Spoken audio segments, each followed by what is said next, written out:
Welcome back to the Professor Penn podcast. David Penn here. It's a celebration. It's episode number 50. 50. Wow, we made it 50 episodes. And I'm excited about that, and I hope you are, and welcome back. Tanner, good morning. It's good to see you. Good morning, Good Professor morning. Penn. Well, we're happy. Number 50. I'm ecstatic about it. You never know. Every day is an adventure, and life is not promised to anybody. So I managed to get 50 of these episodes down, and I'm excited about it. Please spread it out. We started out with Bach Little Prelude in A minor, and it's a little bit different. We had the musical notes on screen for those of you who had video, and if you're just audio only, you were spared that. Let me just comment for a second because it brings up something I find interesting. There's two ways to play music, by ear or by note. And I can do both, but it didn't start out that way. I was trained in classical music, and I can read treble and bass clef, which is the two predominant Western ways of writing down music. And I trained that way for many years, probably 15 years before I started getting interested in jazz. And I recognized that those notes, my dependency on the notes, was an impediment to me being able to play by ear. And that was a very difficult barrier for me to break through. It took me many years to overcome my dependency on the written note. It's an interesting concept. It's another yin-yang concept. The beauty of the written note is it's a way for you to train. Musicians that came before write down a methodology or their music so that we can study it and practice it. And I do have to say that many, if not most, of the classical musicians, the cohort of classical musicians, that's the extent of where they go. And that's a lifetime worth of study right there. Just getting the notes right. Big time practice to get that done. But then there's some of us that want to go off-road, so to speak. Off-road. You want to get out into the wild. And that's playing by ear. Now, some musicians, for whatever reason, never learn how to use notes. They only play by ear. They never learn to play the written note. Well, that's a deficiency also. There's a balance here that people have to find if they're going to be truly, fully developed as musicians. But my point is this. Our cell phones are a dependency, just like being dependent on the written note is a dependency. We are trained to use these inventions. The written notes obviously were an invention. The cell phone's an invention. We're trained to use these for convenience, to make it easier for us to understand. For example, that piece of Bach. You know, it could have been Bach played it and everybody stood around, and the only guys that could have learned it were the guys that had perfect musical memories and perfect pitch. Oh, they're good to go. There aren't that many people with perfect musical memories and perfect musical pitch. They exist. I've known those people. They're phenomenal. They're geniuses, right? But they wrote those notes down for everybody else.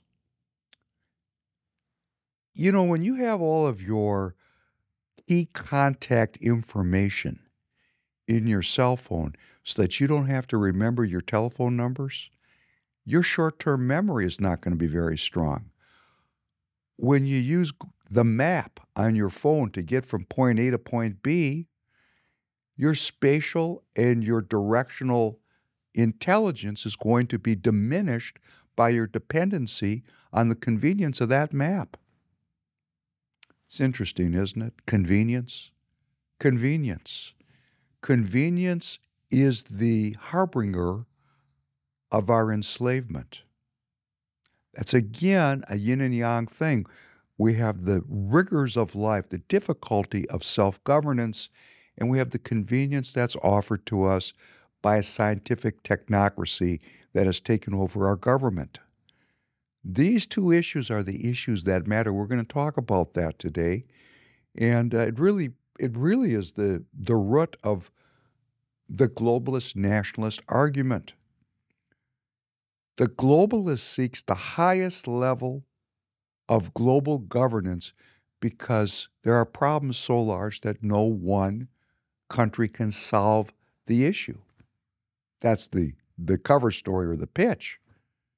The nationalist has a humility, wants a border, has limited national goals, limited national aims. There's a citizenship that's national and sovereign as opposed to global governance. Ties into all kinds of notions of piracy, drugs, and slavery. But that basic distinction is the farther away the governance gets from the individual citizen, to make that work, the more convenience has to be offered. The trade is give me your freedom and I will give you convenience. We've got to think this through. If we had good leadership and our leadership could be trusted and there was a social compact so that the trade-off was about you give me well-being and I'll give you, my allegiance, hey, that'd be great. If your convenience brought me well-being, hey, maybe we'd talk about it. But when your convenience brings me unhealth and servitude, hey, we just can't consent to that. That's what the Professor Penn podcast is about, and that's why I'm asking you to send out the clips and shorts that you see on my social media, that you'll see coming through your feed, because we're a political podcast. I'm doing this not to get rich, not to be famous. These are issues that are not important to me. I know they're important to others, and I'm not diminishing people's desires to podcast, to make money, or to be famous. That's not why I'm doing it. I'm doing it specifically to serve God, country, and family, and to provide a visual media and audio media so that we can create a community, first here in my local Senate district, which is SD 45 in Minnesota, in my congressional district, which is CD 3, and then in my state of Minnesota. My ambitions are limited to my local neighborhood. That's who I am. And I hope that moves you. Now, it's not that I'm not paying attention to international issues. I think the solution to our international problems are not found in international governance. I think they're found in local governance. So let me just take a minute and talk about Minnesota politics. Because if you're in Oregon, or if you're in Kentucky, or New York, or Florida, it's the same, but a little different. Now, here in Minnesota, we have what's called a caucus system. And everything we're going to be doing here in Minnesota is going to be aimed at encouraging you to come to caucuses on February 27th, 2024. The caucus, what's a caucus? Well, it's a neighborhood get-together. I don't know why they call it caucus. I guess I'll look it up. I'm sure there's a good reason. But what it does is it obscures what really is happening. It's your neighborhood, the couple, 3,000 people that live in what's called your precinct, where you vote, your local precinct, your local neighborhood. It has a number. It actually is demarcated on a map by the governance of the state of Minnesota. Your local neighborhood has an identity. And you and your local neighbors are going to go to a site that will be designated by what's called your Senate district. The state of Minnesota is divided into Senate districts.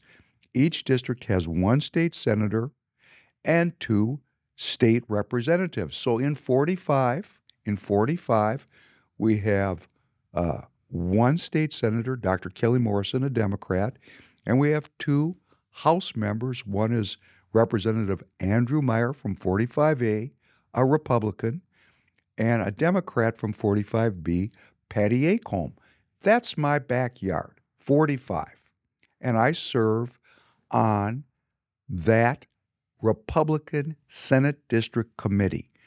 My job is to invite you and to encourage you to join with us and get involved in the game of politics. So let me just say, it's all about Caucus February 27th, 2024.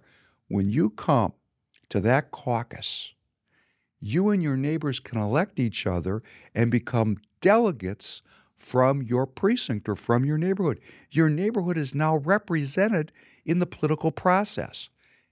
Several months later, those neighborhood elected precinct officers, delegates, will go to the Senate District Convention where you're going to elect representatives from your Senate district. In my case, Senate District 45. So your precinct elects delegates. Those delegates go to the Senate District 45 convention and elect representatives of the Senate district. And those are very interesting people. They're going to go to the Congressional District Convention, which will happen later in the year, and also the state convention. And those representatives that aggregate up from the neighborhood to the Senate district, those Senate district representatives that you will elect, they're going to nominate and endorse our candidates. They're going to have say in how our party is run. They have entered the political process, as do you if you're a precinct delegate. So this is about getting off the bench and getting in the game of politics, which if you'd like a tutorial, precinctstrategy.com. That's precinctstrategy.com, where you can go for a tutorial on everything you need to get involved in the game of politics. Minnesota politics, we're going to come back to it because we've got to get the American citizens involved. They're taking our freedom in exchange for convenience. If they were good people, it would be worth considering. But they're not good people. We know they're not good people. We can feel it, we can see it, we can taste it, we can smell it. We know there's tyranny afoot. So this is the time for the American people to wake up and rise up, the sleeping giant of America, and get involved. And as Benjamin Franklin said, an ounce of prevention is worth a pound of cure. Let's get in here and cure this now, prevent it before we really have a much bigger problem. I want to thank Free People Radio for giving me this platform. Very much appreciated. I want to thank our sponsor, Tireget.com. That's Tireget.com. 14,000 different kinds of tires in stock, everything you need for your vehicles. You got to buy tires. You go to Tireget. You buy the tires you need at the right price, and you fund this broadcast, this channel, and the movement. So it's very important that we get our own political economy going. Tireget appreciates it. Professor Penn Podcast appreciates it. Free People Radio appreciates it. Thank you very much for buying your tires from Tireget. Blessed are you, God and King of all worlds. Thank you for creating the light and the dark. Blessed are you, God and King of all worlds. Thank you for creating me in your image. Blessed are you, God and King of all worlds. Thank you for making me an American. Blessed are you, God and King of all worlds. Thank you for making me free. Blessed are you, God and King of all worlds. Thank you for healing the blind. Blessed are you, God and King of all worlds. Thank you for feeding the people. Blessed are you, God and King of all worlds. Thank you for releasing the bound. Blessed are you, God and King of all worlds. Thank you for raising up the downtrodden. Blessed are you, God and King of all worlds. Thank you for creating the heavens and earth. Blessed are you, God and King of all worlds. Thank you for providing for all my needs. Blessed are you, God and King of all worlds. Thank you for directing my path. Blessed are you, God and King of all worlds. Thank you for my American courage. Blessed are you, God and King of all worlds. Thank you for crowning America with glory. Blessed are you, God and King of all worlds. Thank you for restoring strength to the weary. It's the 50th episode. Thank you for being with me on the 50th episode. It means a lot to me. I appreciate it. Please, let's grow the audience. We're actually growing quite nicely. You don't see the numbers. I mean, it's not your job to watch it. Why am I watching it? Because I want to get 10,000 people out to the caucuses in Minnesota that never participated before. You know, we have a globalist group that run both parties. Both parties are run by a globalist group. The Democrat Party is 100% globalist. Now, there might be some nationalists hiding in there, but they're so repulsed by the Republican Party, they stay in the Democrat Party because of the ideals the Democrat Party espouses, which, of course, is, countering global climate change and addressing the issues of social equity, which means, the Democrat Party is not supposed to be racist or homophobe or anti-Semitic or xenophobic, which is very important to all of us at this time. And then democracy, which for the Democrat is a woman's right to choose. They're in lockstep on this. The Republican Party is where the fight is. Half the Republican Party, and I mean half, is nationalist. Nationalist. We want a nation. We want borders. We have limited ambitions. We want our own political economy. We want the rights and the well-being of the American citizen to be respected. And the other half of the Republican Party is just as globalist as the Democrat Party. And that's why there's so much fighting in the Republican Party. We do not have unity. We have chaos. We have the chaos that's associated with a throwdown between the godless and the God-fearing. It's just that simple. Why do we have to hide the truth? Well, we're not supposed to talk about. I have my friend Eugene. Oh, please don't talk about that. Eugene, let's be honest about what's going on. We have a group of people, even if they say they believe in God, their actions show that they do not believe in the traditional Judeo-Christian heritage of our country. Their actions show it, what they say. And then we got another half that are dedicated to the traditional values of God, country, family. And we're not getting along. There's no unity. The best we can hope for is teamwork. What does that mean? That means we can be on the same team and not like each other, but work together to accomplish goals we hold in common, which is to elect Republicans. Now, I've made this statement and I'm going to make it again.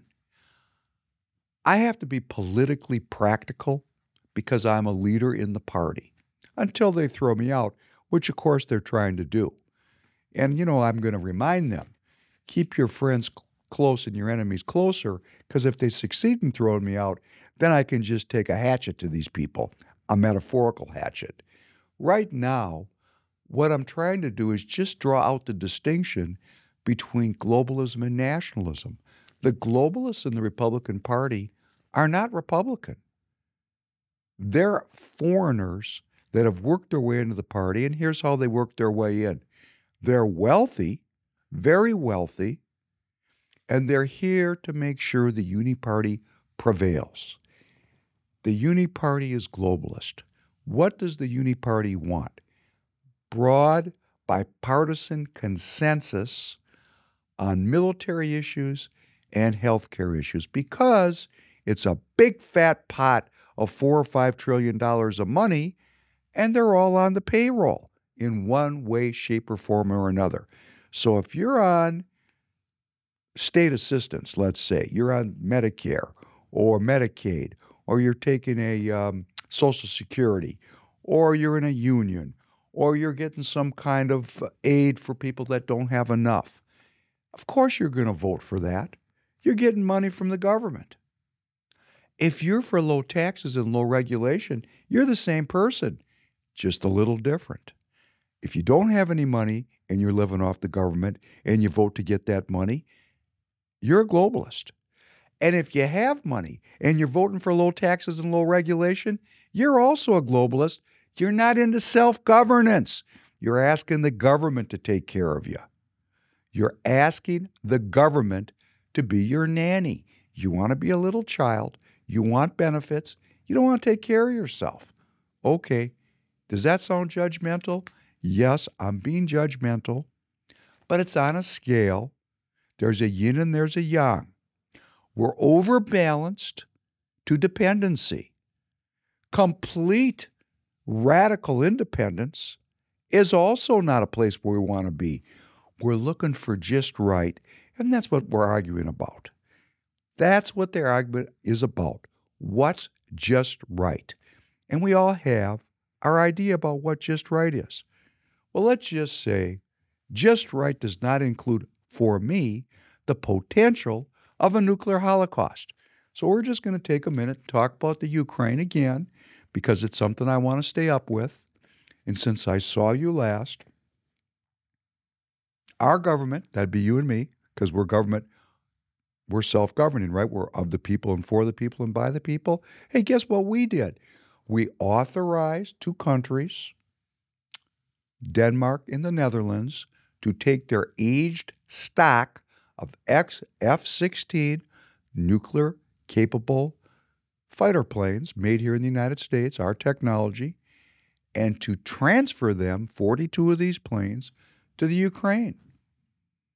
Now, these are formidable weapons, F-16s. They're not informidable. And this is definitely an escalation of conflict in the Ukraine. We're giving the Ukrainians a toy that they can take out and, fight with. And why do I say it's a toy? It's an antique. These planes were introduced in 1978. In 1978, when they were introduced, they were unparalleled in comparison to other fighter jets that were used around the world. The Russians, the Chinese, they didn't have this kind of technology. But after every possible software upgrade you can stick into this jet, it's still obsolete.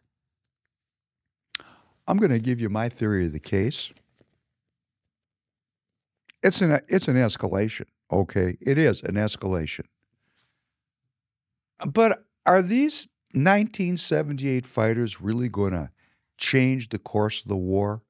Well, if you look closely, even our government says that these fighter jets are not going to change the course of the war. Let me give you a quote. Here is John Kirby, one of our many spokesmen, a military man. You can see him online or on, he does the live press conferences. John Kirby. Most likely, he says, the F-16s will arrive in Ukraine before the end of 2023.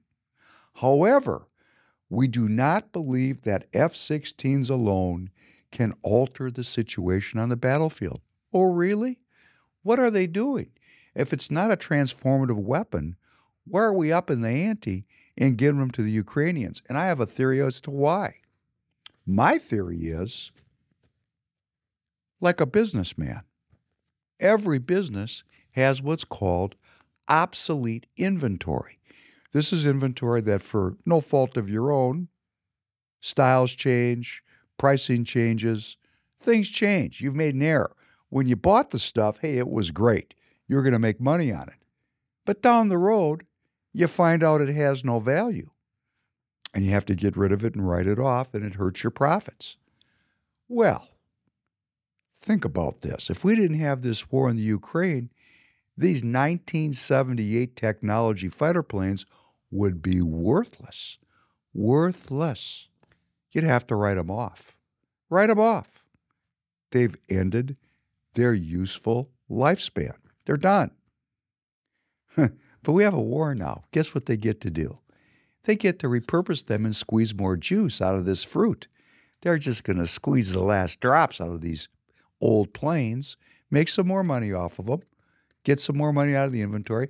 They don't have to write them off all the way. They get some additional return on investment. Isn't that great? Well, war is a very risky and high-profit business. The Russians are warning us, don't do this, because these are nuclear-capable planes. But let me give you a scam here. Because of the training required of the Ukrainians to fly these planes, John Kirby's prediction that they would be delivered by the end of 2023 is not going to come true. That was a fairy tale. The real fact is they're going to be delivered with pilots that can fly them in the summer of 2024. Guess what? We got a year to think about what we're doing. We got a year to drag some more profit out of this weapon system. We got a year to talk it through, to see what's happening. And these two sides are getting closer and closer to cutting a deal because the Ukrainians are really out of juice. They're wiped out. When I say they're wiped out, their young men are wiped out. There's no more young men that want to truck off to be all they can be and die in this conflict. And when you run out of people to pull the trigger, the war generally winds down. And that's where we're at. Now, the Biden administration knows this, and they're seeking $40 billion in emergency funds, a supplemental bill. $40 billion. Hey, $40 billion here, $40 billion there. It ends up being real money. Now, I'm really confused about all these numbers because not that long ago, they were talking about $250 billion had been spent on the Ukraine on the books, plus who knows how much went into the black box of the CIA. And now they're saying it's $127 billion. So there's a little bit of a shell game going on with these numbers. But there is a bill, a supplemental bill, that they're trying to run through Congress right now that, of course, has broad bipartisan support. Because, funding for the military is the sacred cow of our Congress. When I just went to State Central Committee, they had the veterans stand up 2 times. 2 times. We have the heroism of our young men. And, of course, our young men get old, get gray, and get heavy. And then they get to stand up and be remembered as the great warfighters they once were, which is a thrill if you can't touch your toes anymore, as most of the people that I saw at the State Central Committee. There was a couple of young guys there that were still capable. But most of the people that stood up, well, they were 462 years old. It was a thrill for them. Like my friend Howie that played basketball for my high school, Highland Park, in about 1974. That was the high point of his life. It's a little tragic, right? So they use the heroism of our young men. And as our young men age, we revere our warfighters because they are risking their lives. And what they do is dramatic and heroic. But they're being used. They're being used. Now, we used to have a draft, okay? And the military didn't like that because they got a lot of people that didn't want to be there. We have an all-mercenary army. When I say mercenary, Tanner, did you know you can join the army for big pay? Yeah. Why didn't you do it? Just because I personally felt that there wasn't a war worth fighting. Very interesting comment. I like that comment. Yeah. So you weren't willing to sell out to go get involved in wars that you didn't believe in. Yeah. If I were to believe in a war, then it crossed my mind as an opportunity, but I just looked at the situation. I'm like, there's nothing that no reason that I want to go out and die right now. Is there a number that they could pay you that would be enough that you would risk death just to take the money? If they promised that they would take care of my daughter, like for her entirety of her life, that would be the price point. Don't look too far. I bet it's there. You just probably have to get far enough up the drain pipe to get those benefits. Oh, those benefits are there. Half of our military budget, the budget that's on the books, is for pensions. Did you know that? Oh, there's a surprise. We spend $1.5 trillion on our military, but about $750 billion goes for pensions. And if you put in your 20 and you're a colonel, whoa, you might have 2 PhDs paid for during your military service. And when you retire, you're going to get over $100,000 a year and free health care for the rest of your life. So if you go in at 22 and retire at 42, hey, and live to 100, we got 58 years of paying you $100,000 a year. That's $5.8 million. Plus free health care all along the way at the VA. So if you get done, you could leave today and go enlist and become a colonel if you want to go that route. And by the time you're 42, hey, you could get about $8-9 million out of the deal. How you like that? Pretty good, huh? Didn't know that, did you? Yeah, that's a pretty Oh, big that's number. yeah, it's unbelievable. Tanner's got a big smile on his face. The wheels in his brain are spinning around. But this is where we're at. They want a supplemental because the sacred cow of our Congress and of our country is our military people. Well, is this really for the well-being of the citizens? We're using the courage and skill of our young men, and that hides the inequity of the very old money that profits from forever wars. Let me say this again.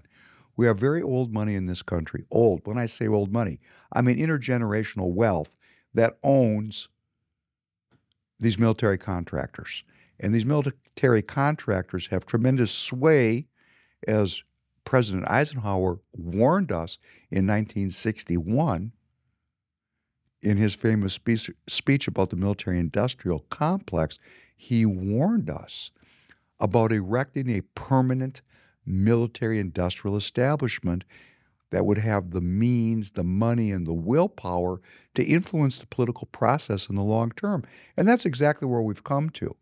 So they've got this $40 billion supplemental bill, which uses that love we have of our veterans and that respect we have for anyone that's putting their life on the line in defense of God, country, and family. But is it God, country, and family? Are they really defending God, country, and family, or are they out in a globalist enterprise protecting and advancing the empire, which is about slavery, drugs, and piracy?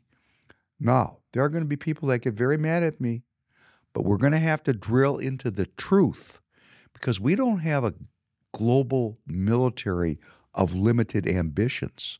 As soon as you say a global military, you have unlimited ambition. That would be greed, a sin. We need to rein in our ambitions as the American people. I do not want to live in an empire specifically and only because empire and self-governance are in contradiction to each other. We can't have both at the same time. And that's why our complex problems in our politics are so fraught with conflict today, because the American people are waking up and going, whoa, my self-governance, my freedom is being extinguished in exchange for what? Worldwide democracy, which is worldwide empire, addressing a climate crisis, which the globalists say is settled scientists, and people all over the world are saying that science is not settled. Well, what's going on there? And then social equity, which is the hijacking of the word equity, equity being the value of my shares in an enterprise. But now equity means we all have the same thing, which is also known as communism. Equity, the word equity, is a rebranding of communism, which was rebranded as progressivism, which has been rebranded as liberalism. Now they got it as equity. Doesn't that sound nice? Social equity, it's great. And that's what we're doing here. Well, that's what we're doing. So we've got this supplemental bill, and our Secretary of State, Anthony Blinken, has just called upon the Congress to approve the additional supplemental immediately. And all I can say is, Congressman Emmer, remember, I said, please, you're lying to me, please don't. Well, since that bill passed, that debt ceiling bill, that Congressman Emmer, a globalist, let's get away from Republican and Democrat. It's irrelevant. It's globalism. That globalist representative that we've elected here in Minnesota, because he's so strong on the military, first thing he did at State Central Committee when he took the stage is, if you're a military veteran, stand up. He used those people. He used their heroism. He used their bravery and their sacrifice to justify the transfer of wealth from me and you to a global empire, a military empire, and he was willing to lie and tell us that that bill was the greatest cut in American political history of over $2 trillion, when in fact what's happened is, since they passed that bill, that would be the Republican Congress, we have over $1 trillion of additional debt, and they need another $40 billion. Hey, it's only $40 billion. It's only $40 billion. The tallest building in your city. In my city, it's, like the IDS building, skyscraper, goes way high. If you take $100 bills and stack them, $1 billion will go up to the tallest building that you know, to the top. He only wants 40 billion of those. So take the tallest building in your awareness, stack $100 bills, get to the top, and then take it times 40, and you'll recognize these people have no care, no concern, and no prudence about your money. And what does your money represent? Your energy and your creativity. Money is a representation of my energy and my creativity. The more energy I have and the more creativity I have, the more money I'm likely to accrue, unless my government takes it all away from me through the tax of inflation and just plain-ass taxing, which is what they're doing. And we're fighting it here at Free People because we want to maintain our freedom. I mean, if you take away all my energy and all my creativity, what would that make me? Oh, that would make me a slave. Remember the business model? Hey, here it is. Good morning, good evening. Hey, if you're watching me in the morning, good morning. Take slavery, drugs, and piracy with your coffee. If you're watching me at night, as you're tucking yourself in, thank God for releasing the bound. Thank God for directing our path. Let us pray to escape together and ask God to liberate us, and thank God for liberating us from this terrible business model. Unbelievable. Well, let's go to the drug side for a second. Tanner, can you play this clip on the obesity advertisement? You know me. I am your mother, your sister, your wife, your friend. I am one of 650 million people. Throughout my life, I've lost weight, but have regained it time and time again. I've spent most of my life on countless diets. I eat my fruit, vegetables, and have made healthy choices. I've overcome judgmental stares and comments. But they don't know that each day I have to ignore my own biology, which controls my hunger. I've had my ups, my downs, my good days, my hard weeks, and my bad months. I've missed out on dream jobs and have been picked last in countless games. I've worked out over 200 days a year, year after year. I've even rowed halfway across the Atlantic Ocean, yet my body and metabolism work against me as I struggle to keep the weight off. I've taken responsibility. I've followed guidance and tried everything when it comes to my weight. And I'm still living with obesity.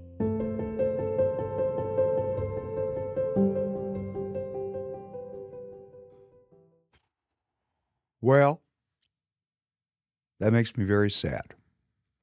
This is an advertisement that's omnipresent now. If you're carrying extra weight, you know about it.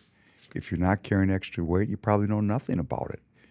Why do I know? Why does Professor Penn know about this? Well, let me give you a blast. I was extremely heavy when I was young. My parents raised me to be a scholar. They fought me and did not want me to participate in physical activities. And I had all kinds of emotional issues that came from me trying to walk my own road, but being yanked in a direction I didn't want to go. And I was really heavy. I was so heavy, in fact, that I still to this day don't like shopping for clothes. Because I remember my mother taking me when I was in 6th grade, 5th grade, 6th grade, 7th grade. I was about 180 pounds in 6th grade with a 38-inch waist. And, we ate poorly. Our family had come off what was called the shtetl, the farm life in the Ukraine. And people were poor. They worked hard. They were farmers.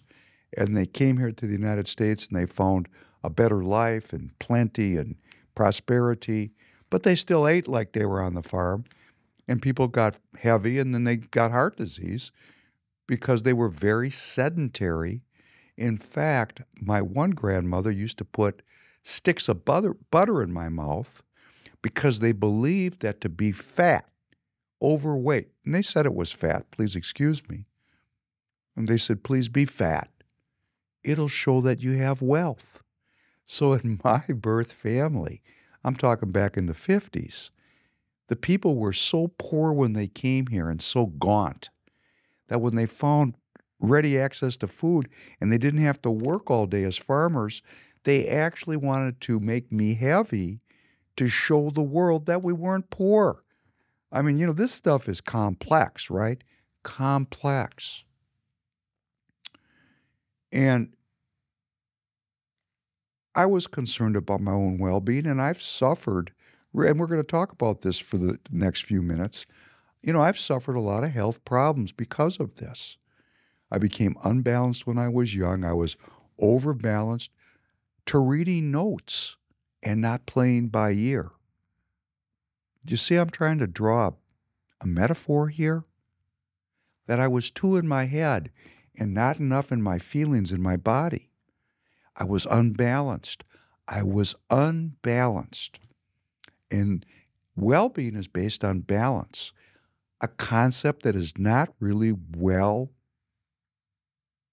shared with we the people. We talk about having a balanced diet. What the heck does that mean? Remember one time I was sitting with an assassin, and he was having a Polish sausage and some watermelon. And he looked at me and said, "That's balance." I said, "Wow," because he knew at that time I was a vegetarian. Because much like that woman, that sufferer, I was trying to deal with my weight issues. And he was giving me a hard time. Well, I'm going to just share with everyone my own experience. And I'm still working on this today. I'm still working on it. I am not liberated from this struggle. Movement, intellectual movement, emotional movement, and physical movement is the cornerstone of well-being. It really doesn't matter your weight. Let me just say this right now. Now, of course, you can become too heavy or too thin. Everything's about balance. In all things, moderation, including moderation. You see, this is not a simple deal. This is the art of life. This is the artistry of living my life. And I'm working on it every day, and I'm going to ask all the American citizens to work on it. And why? It's just too convenient to take a pill to lose weight. And I'm going to say, even if I was 100 pounds overweight, as seriously threatening to my well-being as that is, the dependency that's created by believing that we can take a pill for a headache or take a pill to lose weight. I mean, there are diseases of which there are pills that we can take, for example, infections, that it is very prudent to take that medicine. And I know there are some people who are watching me that are going to say, "Professor Penn, I just can't lose weight. I'm going to take this pill." And if that's your choice, I respect you. I'm not judging anyone. I'm saying that it is very convenient to take a pill when our daily discipline, our daily habits that create our character and create our destiny can prevail. And what we're being taught is, the woman said it, she's a sufferer, she's a victim, she couldn't get jobs, she wasn't picked for the teams. In other words, there's an emotional component, there's a discrimination component, which there is. And no matter what she did, no matter what diet she was on, no matter how hard she exercised, that weight just wouldn't come off. And she's a sufferer. And I think this woman deserves every bit of protection for her American citizenship. I believe that our love needs to be for every sufferer, because we all suffer. There is a bias towards thinness, which is built in genetically. I think it is. Anyhow, that's my opinion. But let us understand, let me share with you my belief that movement of these intellectual movement is when we don't move intellectually, we become the victims of propaganda. When we don't move emotionally, we're not able to deal with people in the present moment. And when we don't move physically, our body suffers. We need movement. We're about movement. Let's think back before the last 150 years when we had this giant migration to the cities. Let's think back about how people lived where our genetics is still at, where we're living in small groups in harmony with nature, self-governing, generating our own food either through subsistence agriculture or through hunting and through cooperation with small groups of humans that we were in family structures with. And in 150 or 200 years or 300 years, we've aggregated in the cities. We live sedentary lives. We have convenience thrust upon us. And I'm just going to say, as someone who was 180 pounds in sixth grade, I want you to think about what it is to have a 38-inch waist in sixth grade when everybody else has 26 or 28-inch waists and they weigh 110 pounds. Okay? I've suffered this. I have suffered it, and I still continue to work with it every day. And what I found is it's a lot of fun to play with my well-being. It's a constant experiment. Now, I don't want anybody to do anything that's against their doctors. I want people to be involved with their physicians. I have to say this after all. I don't want people to follow me and I'm going to develop a liability. Please don't do that. I'm sharing opinions. You have your professionals. Please continue your professional relationships. I walked 6 miles yesterday. I walked 6 miles Saturday. I'm recording this on a Monday morning. This is going to premiere Tuesday night. But I walked 12 miles over the weekend. I did another hour of yoga and movement. I did a lot of breathing exercises. I stretched. You know, we don't delve into this as far as we can go. Maybe our Western exercises, that ad said, you know, she's rowed across half the Atlantic Ocean. She's worked out all. Maybe our working out is unbalanced. Maybe our working out could be a little bit more complete and involve intellectual and emotional and physical movement, all of it. My working out does. My working out leads me right to my prayer. I work out and then I pray. It's the same thing for me. So let us think together as a community that perhaps what we're taught about working out is incomplete. You know, half the story's never been told. Maybe what we're taught about prayer is incomplete. Maybe we're only given half of the equation, keeping us subjects in the slavery, drugs, and piracy business model. Oh, they don't want us to figure this out, because if they do, we will not be ruled. We'll be self-governing. So this is an education issue. At its base, it's education of mother and father to child, and then from the school system to the children. We must retool everything, but not the Great Reset the way Klaus Schwab and the WEF is portraying it. That Great Reset will be, we're all slaves. Okay, that's their program. Our program is to recognize we do have a climate issue. We do have issues of social injustice to deal with. We do have Republican issues, and I don't mean Republican like the party. I mean governance issues to deal with. We do. But our solution as American citizens is not the diminution of our citizenship. No, quite the contrary. We want our citizenship, the value of our citizenship, and the value of our self-governance to increase. And what could be more important? Because it was just announced this past week that cancer rates are increasing in younger people. Could you please play this clip with Dr. Azor and this announcement about cancer rate increases?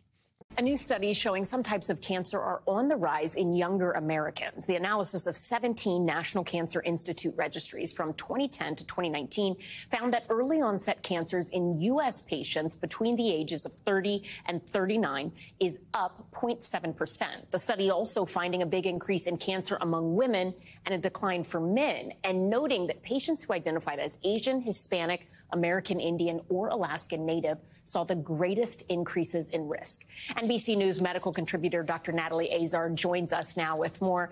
Dr. Azar, from just the headlines, this is a really alarming study. What is your breakdown of it? Is it a little less scary as it seems on paper? Well, I think the trend is incredibly important to think about and to watch.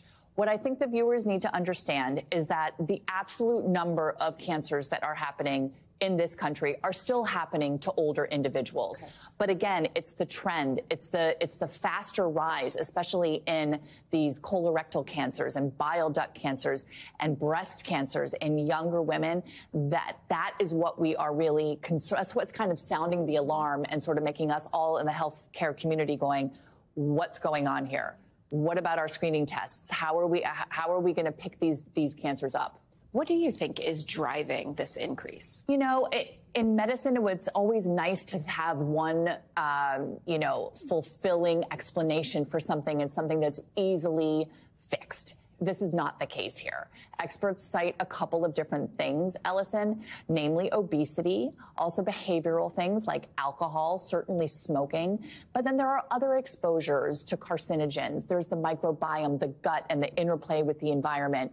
The short answer is a lot of different things, not one thing, but it's definitely been a call to action for the research community to try to better understand why these patterns are happening. Yeah, for people who are looking at this as a patient, as a non-medical person, should we look at this and say, okay, those screenings we thought we didn't need until later in life, past 40, as a woman, should we be getting them earlier? So unfortunately, patients are not empowered to make that decision. Insurance will not cover it. You know, the governing bodies who sort of dictate and tell us what to order and do, they are evidence-based, right? They want to say it's cost-effective to screen a 35-year-old woman for thyroid cancer. Right now, that's not the case, but thyroid cancers are increasing.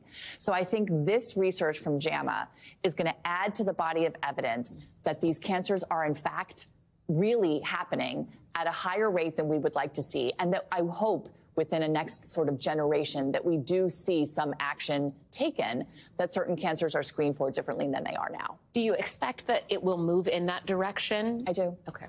I do. That's good. Thank you, Tanner. Thank you. Well, the cancer rates are increasing in younger people, mostly in women aged 30 to 39. And you heard the doctor say that it was linked to obesity and smoking. These are lifestyle choices, really, essentially. The ability to get up off the floor is the greatest predictor of longevity, believe it or not. Number 2, grip strength. So, these are very complex issues that can be made very simple. I like to make complex things simple. If we move intellectually, emotionally, and physically, because those are artificial distinctions, let's just say if we move, we'll be more robust, more resilient, and more able to take on any issue that we have to confront. I've been sick. I've been very, very sick. Remember, I said I had a 38-inch waist in 6th grade, 180 pounds when everybody else weighed 100 pounds. Boy, was that painful. I still carry that emotional pain with me. It doesn't go away. So, for those of you who are watching me that are struggling with an obesity issue, boy, I'm not judging against you. I almost want to cry. I suffered. I was embarrassed. I stayed home. I mean, I still can't go shopping for clothes. I'm okay for suits, but my casual clothes, it's black T-shirts and jeans. People laugh at me. I don't like to shop. It brings back, I get re-triggered, that memory. I don't want to see myself in a mirror. I have a kind of a dysphoria, or whatever the right word is. I can't see myself clearly because I didn't like what I saw. I'm sure you understand what I'm saying if you have that same issue. But we have to move. The critical thing for human well-being is movement, and it can just start with walking. So walking, when you walk, first you want to have sunscreen on. You want to protect, because we do have environmental issues. A lot of the ozone has been depleted. We're getting a lot of solar radiation. We don't need that. It makes our skin vulnerable. So put on your sunscreen, put on a hat, and go walk. And if you can only walk for 10 minutes, that's great. But when you walk, walk with style. You want to know what style is? Go watch some military people drilling in the sun. They are walking with style. Walk from your center. Feel your big toe in your feet. Stride easily. Coordinate your movements so your whole body is working together. And when you walk like that, you're getting the basic movement that you need. And for food, it's an experiment. It's an experiment. I mean, this is something I'm still working with, and we're going to talk about it more and more. But what I'm trying to say is the convenience of a pill is one road, and the difficult path of self-governance is the other. We have to choose, and we have to find the balance between convenience and self-governance. If we don't choose that balance for ourselves, the choice will be made for us, and we are going to wake up very soon in a digital prison. So I'm asking everyone to think about these issues. And what do you do when you're thinking about it? Join politics. Come to caucuses. Let your will be in the game. There are people that are going to come that are interested in your well-being, in my well-being. Let's form a community of people that are interested in community well-being, and we're going to have a group that we can share with and grow with. Maybe you'll make friends and go on a walk with people together. These are critical issues. Critical issues. But I also want to say the same week that the government announced, or JAMA, which is the government, because to be a doctor, the Journal of Medicine, and this is their association. Hey, to be a doctor, you need a license, which means you're part of the system. Interesting, isn't it? Used to be able to be a doctor just by being a philosopher. They ended that. That would be called practicing medicine without a license. Try that, and you're going to jail for sure. But the same week that they announced that there was an increase in cancers, U.S. scientists announced that they have developed a new cancer-stopping pill that can annihilate solid tumors. A miracle. Well, who knows? It's hard to think of the scientific solution that doesn't have a downside. But just as these cancers are starting to rise up and explode in young people, there's a pill that you can take that's going to save your life. What a strange timing. What strange timing that is. August 1st in the Cell Chemical Biology Journal, the article was titled Small Molecule Targeting of Transcription Replication Conflict for Selective Chemotherapy. The data suggests that this is just a crackerjack way of dealing with solid tumors. We'll see. The jury's out. But I was very emotionally challenged by this because on the one hand, the increasing rates of cancer diagnosis is very painful for me because I've been there. I've had them look at me and say, hey, here's your chances. And then you go to another doctor and they go, oh, here's your chances. They got a different story. Then you go to a third one, oh, they got another story. So you're sitting there with, a range of options. You're going to have to choose what you like. I've been there. If you've been there, you know what I'm talking about. And I've recovered. I don't have anxiety anymore about these issues. I had years of runaway anxiety disorder, panic attacks. It healed. How did it heal? Well, that's what I want to share. Because these things can be healed. We can be well. We are given by our Creator the means to be well. And it doesn't matter where we are on the spectrum of well and not well. Take that next step towards well-being. Well-being is going to be mine when I take my last breath. Well-being and disease are not necessarily the same thing. There are many people who are dying right now who are well. They are well. And then there's people that are dying that are very unwell. Another concept we're going to delve into, I'm just laying it out there for you to think about. I'm thinking about it. But I really wanted to scream about these rates because these cancer rates are increasing. They're going, well, we don't know why it happens. Yes, we do know why it happens. It's just like the person that needs notes to play the music or someone that can play by ear. A person that has perfect pitch and perfect musical memory doesn't need notes. This doctor, God bless her, she needs notes. She wants research. I'm going to tell you, the answer to all of our disease problems is movement, is well-being, is the focus on the well-being of the American people. Let's not be so concerned about global climate change.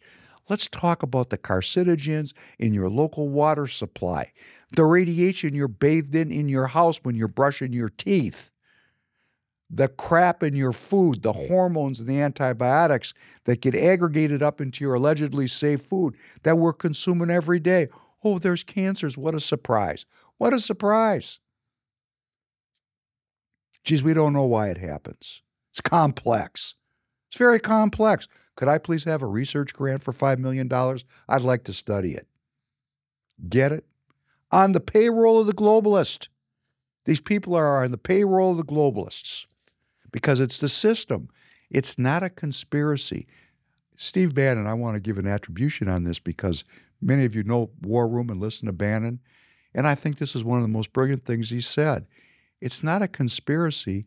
It's the way the system works. It's just the way our system works. And what's the system? He doesn't say this. Maybe he'll attribute this to Professor Penn. Slavery, drugs, and piracy. That's the system. That's the system. Let's play this piece on Jeff Duncan, the former vice governor, the number 2 guy in the state of Georgia.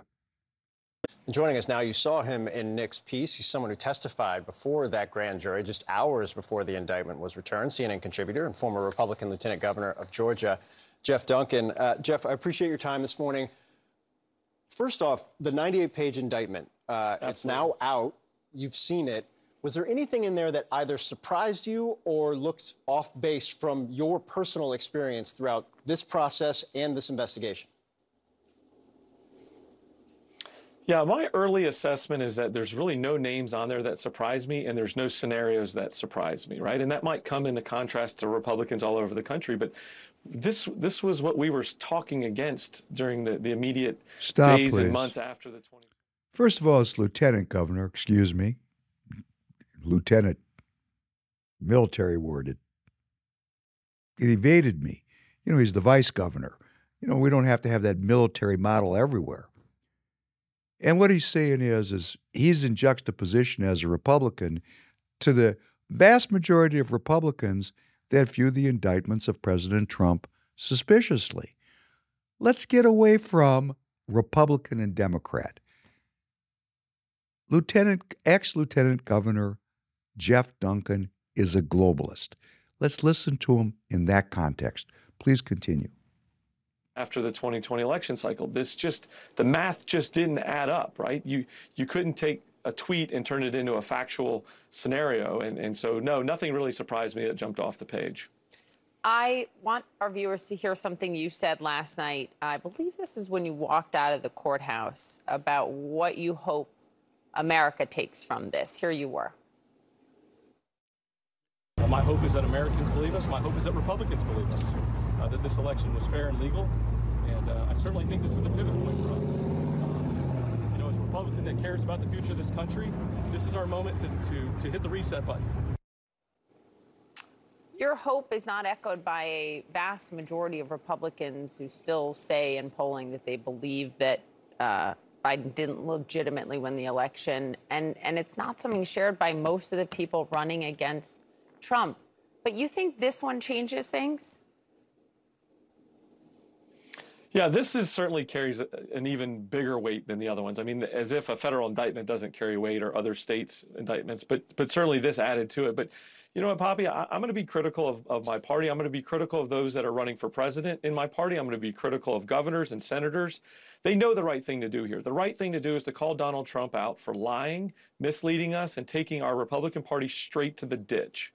That's what's happened here. And until we all want to stand up and speak as loudly and clearly as we possibly can that the Republican Party needs to use this as a pivot point, to hit the reset button, to go to a GOP 2.0 that really gets us back to talking about the policies. If 2024 is about the issues, if it's just strictly about the issues and not about Donald Trump, we will beat the brakes off Joe Biden. He's got no positive record on the border, national security, public safety. These are issues that we can. Okay, so what do we have here? We have a globalist asking for a reset of the Republican Party.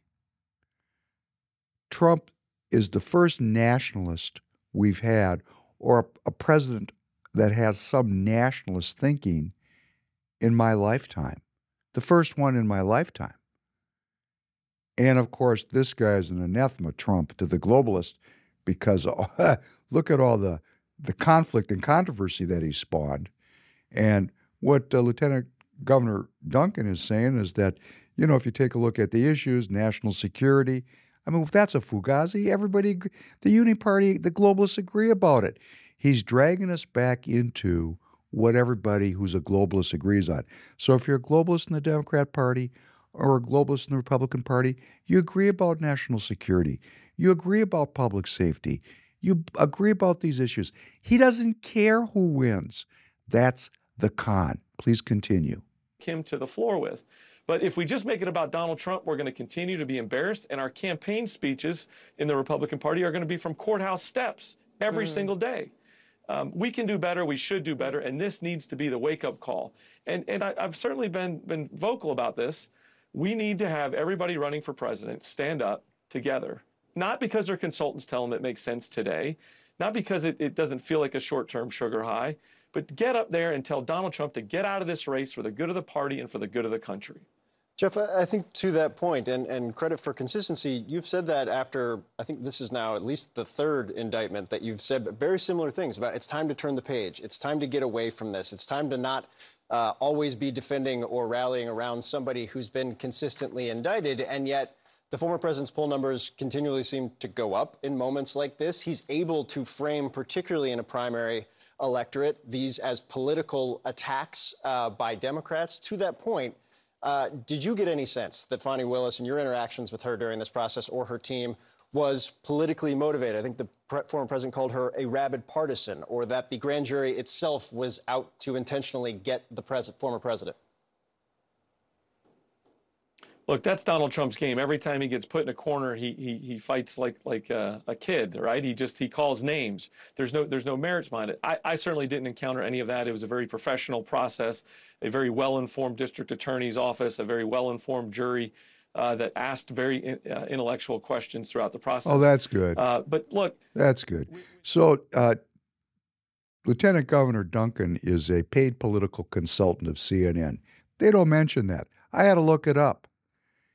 You know, he's got an interesting history. He was a professional baseball player. He played Major League Baseball. And that meant, you know, he looks like an athlete, doesn't he? You know, square-jawed. He looked like Captain America. Good-looking guy. Played professional baseball. Got hurt after 6 years. Came out. Right away got a job working for a major healthcare provider as the CEO. How does that happen? You know, you go from playing professional baseball to being the CEO of a large healthcare provider. I don't know how that happens. Somebody put him in the role. And then not long thereafter, about 6 or 7 or 8 years after he got that job, he immediately got into the Georgia political scene, got elected to the Georgia State House, and then not long after that, he was lieutenant governor. You know, how does that happen? Well, let me tell you, Georgia used to be part of Dixie, right? It was one of the states that broke away from the Union.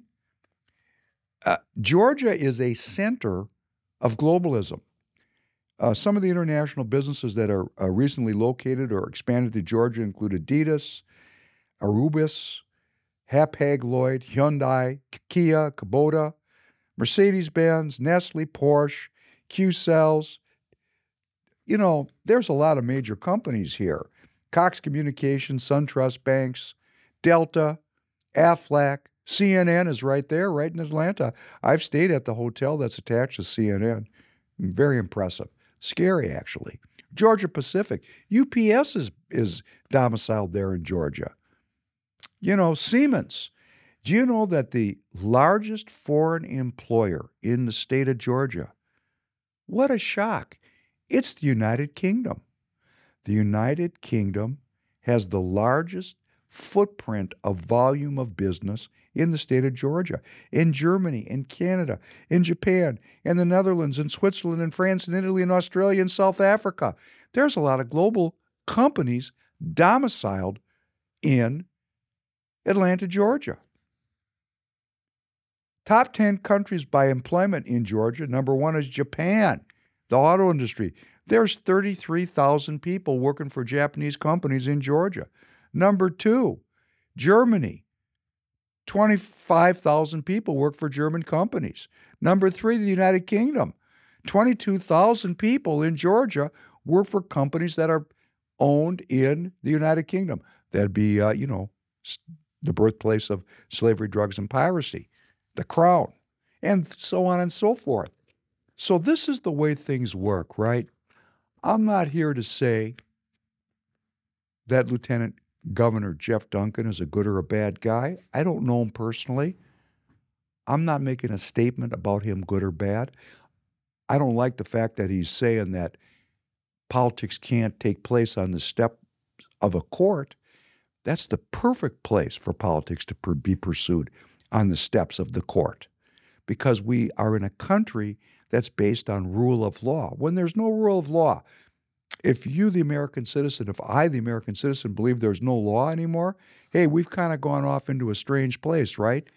And there's a lot of people that are already in that strange place. So let us adjudicate these issues. Let's shine the light. Let's shine light on this whole process. Let's not be too quick to judgment. Let's get all the information, all the facts. Let's see how this thing plays out. But it's how the system works. He was a professional athlete. He suddenly was working for a healthcare provider. Whoa, CEO. How do you go from being a professional baseball player to CEO of a healthcare company? That's a stretch, isn't it? Maybe he was a CEO in name only. And then he's all of a sudden elected. Hey, somebody picked this guy out. Now he's working for CNN as a paid political consultant. And he's got a hatchet out for President Trump, and he's doing a good job for the 50 people that watch CNN every day. Because let's talk about what the mainstream media has become.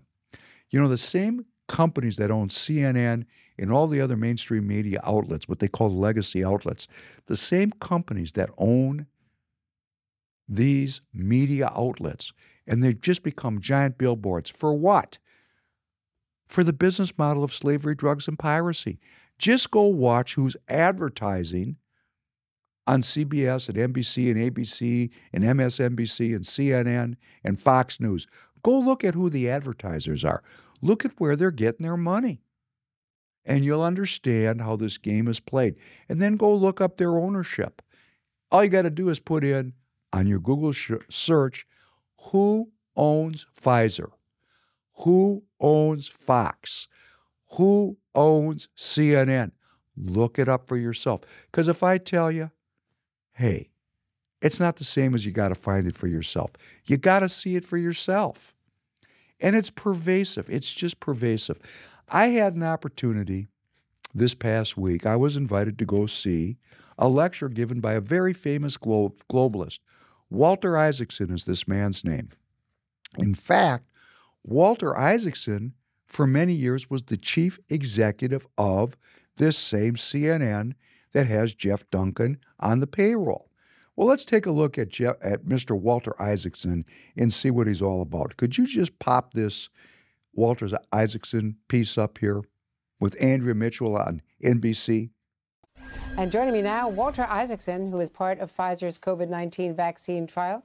He is the author of The Codebreaker, Jennifer Doudna, Gene Editing and the Future of the Human Race. to be published in March. The next great big book from Walter Isaacson after everything else you've done. Walter, first, how are you feeling? Any side effects? I know you don't know whether you got the placebo or the vaccine. Oh, no, no side effects at all. And clearly, they've had 44,000 people go through this trial, half of them getting the real vaccine, and there's been no side effects. There's no danger in these vaccines, especially the one that Pfizer and Moderna are doing, which don't even use parts of the real virus as a vaccine, the way our measles and mumps and polio do. It's simply a piece of RNA that tells your own cells to create a spike protein. So if you get hit by coronavirus, it knows how to use antibodies against it. Well, this is clearly an outgrowth of what you were studying in your research for the book as well. So tell me why you decided to participate. And I think it is related to what you were working on Doudna's research. And she just was awarded the Nobel Prize for it. Right. The CRISPR and the genetic editing revolution that we're just starting right now is based on RNA, which became my favorite molecule. Jennifer Doudna, Emmanuel Charpentier, the winners of the Nobel Prize, were able to use RNA as a guide to take a scissors and cut up our genes so we could edit our genes. RNA, of course, is probably that molecule that started life on this planet. So I was always interested in it. And when I read that vaccines were being developed that didn't use the old viruses to try to stimulate your immune system, but used RNA, I was down in New Orleans where I live, and I just went online and signed up for the trial at Ochsner Hospital down there. Partly just the way you like to be involved in things. I mean, there's no bravery here. I mean, this thing is totally safe. But just like you do jury duty or maybe vote or whatever it may be, the notion of participating in a clinical trial is something we all can do. And it also helps get your mind around science. You get a better feeling for, oh, here's how they're studying this. And, you know, every day I'd fill out a little diary on my iPhone and send it in. And you'd say, okay, I get how this works. This is how science works. We ought to have faith in it. Stop. We ought to have faith in science. No, we need to have faith in God. Science is not about faith. It's a strange comment coming from a guy with a PhD. Please continue. How has participating informed your writing of the book? Or maybe the book was nearly done when you started this, but it strikes me, I was talking to you when you were doing the Einstein book and Da Vinci. I mean, you get so involved in these wonderful scientific details and you explain it so clearly to people. Maybe you could help explain messenger RNA to us. Well, messenger RNA is just the main thing that RNA does in our body. Everybody loves DNA. It's sort of the famous brother in the pair. But RNA is a sibling that actually does the work. It takes the coding from the DNA, which stays hunkered down in the nucleus of our cell, and it goes to that region of our cell where proteins are built. So what a messenger RNA is just the RNA that takes that message from the DNA in your nucleus and says, build this protein. And the cool thing about it, in a vaccine like Pfizer, Moderna, and others that are using genetic vaccines, and that's what this revolution this year is happening. We're going to this new type of genetic vaccine. What that does is it can be reprogrammed every time a new virus comes along. Because even after we defeat this coronavirus, which I think we'll be doing this spring with the vaccines that will come online, there are going to be more viruses that will hit us. First of all, let me just say that we have a new viral outbreak. I'm going to go on record here as saying I'm afraid they're going to ask for more lockdowns because we're going into an election year. And because there's a new virus, and it's supposed to be very serious.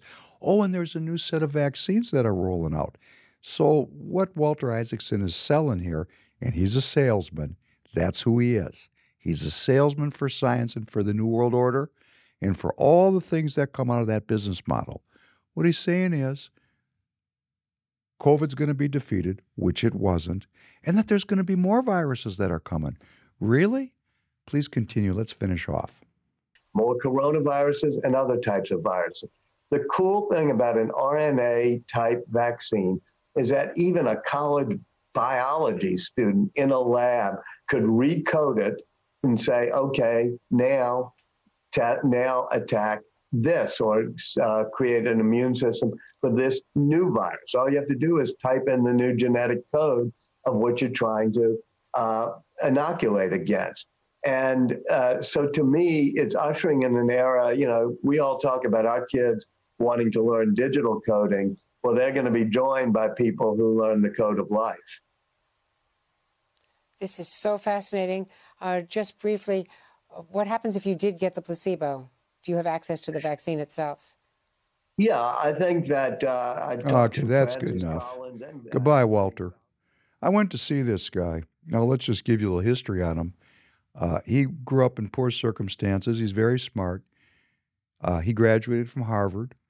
He became a Rhodes Scholar. For those of you who like to do your own research, go look up Cecil Rhodes. Go see who Cecil Rhodes was in our history.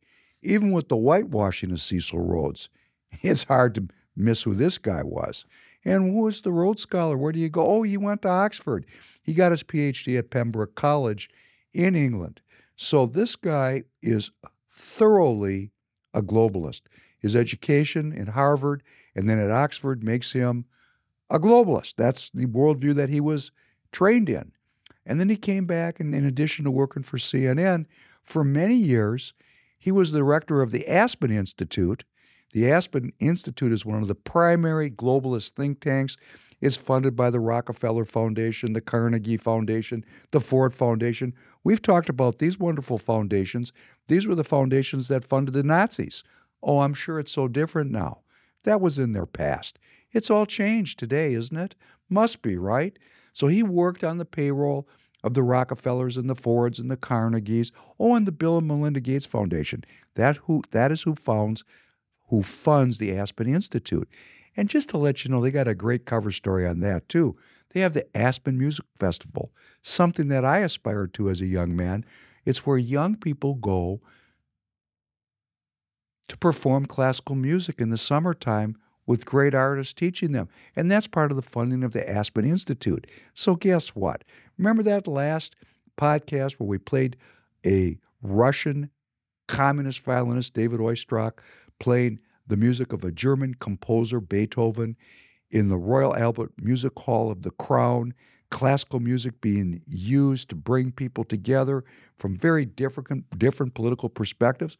Well, guess who's grabbed onto that now? That would be the Aspen Institute, using classical music as a cover story for their globalist enterprise. And one of their little enterprises in the last, and I did not know this when I was doing this research over the weekend. In the last podcast, we talked about bunker fuel and how it had been identified as a huge pollutant, a carbon, a greenhouse gas emitter, and that was such a big deal with all the global, shipping industry, that the ships. Guess who's pushing the decarbonization of our global shipping fleet? Oh, that'd be the Aspen Institute. How interesting is it? All you got to do is dig around. Start turning over some rocks yourself. You don't even have to do library research. Just go to Wikipedia. They're not hiding. So this is this man's history. Went to Harvard, PhD, Oxford, director of the Aspen Institute, director of CNN. I mean, this guy, but he's such a great salesman. I went to his lecture, and he's written all these books because he's figured out how to turn this into a money-making machine for himself. And he's written all these biographies of Da Vinci and Musk and Jobs and this woman that developed CRISPR. I mean, he's got all these biographies that he's written. Fantastic. Benjamin Franklin, he kind of credentializes himself by talking about a founding father, Benjamin Franklin. That makes all of his work seem so Americana. And I went to his lecture, and I went with a good friend of mine, and I want to thank Rob for inviting me. Fantastic.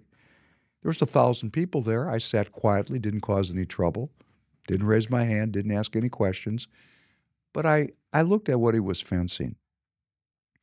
Because what he was talking about was creativity, something I know something about.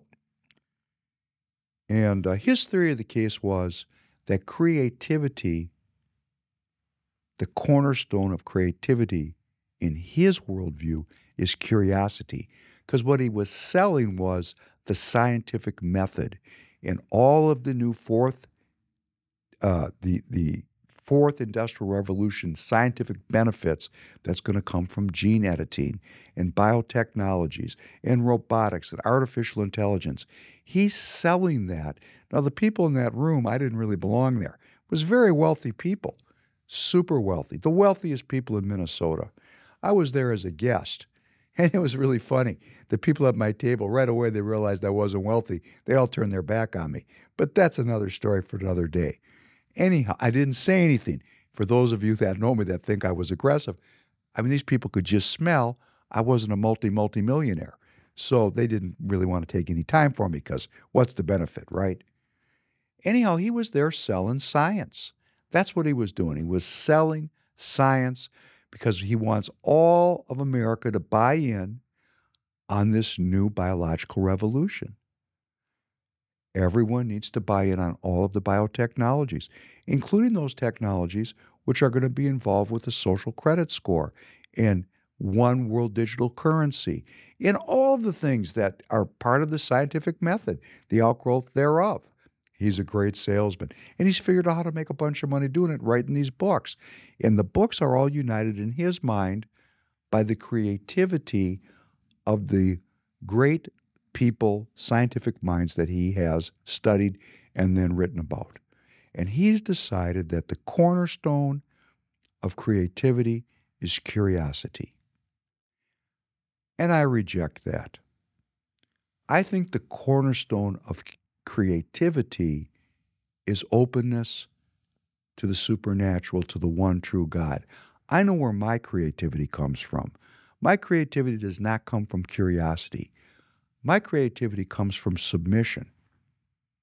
And by renouncing sin to whatever extent I can, and I've got a long way to go and I'm working on it every day, giving up my addiction to sin, opening myself to that supernatural realm, being one with God, praying, practicing, playing music, doing these podcasts, creating my business, my family relationships.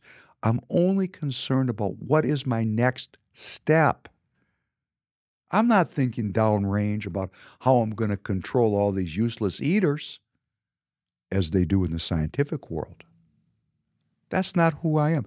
Now, maybe curiosity is part of the scientific method, and the science has much to offer we the people. But curiosity that's unlimited, ambition that's unlimited, has gotten us exactly into the jam we find ourselves today, because science is being used to create a digital prison, and the convenience that science has generated is the hook to get us to walk into that prison where we are going to become slaves. No, I prefer the creativity that comes from faith, the thrill that comes from saying, my eyes don't believe what my hands have created. That's the kind of creativity that we want to focus on here together. That's the kind of creativity that's sustainable. That's the kind of creativity that doesn't have a downside. It's all upside. It makes us well. It helps us to move from narcissism to altruism. It helps us understand well-being and the importance of spreading well-being, which is the point of a divinely inspired creativity. And on that note, I want to thank you for joining me again. It was a mellow Tuesday night podcast. I hope I've brought up some issues that you can think about. And just in my ongoing love of classical music, we're going to go out with a little bit more of a different kind of classical music. And I look forward to seeing you soon again. And of course, I wish you well. Thank you very much for joining. Thank you so much. Thank you. Some time ago, Ray came to me with a tune that was written by a young man in Washington, D.C. by the name of Clement Wells. We started playing the tune. We recorded it. It's on an album called We Get Requests. And it sounds much like a little piano piece by Bach. It is not. It's called You Look Good to Me.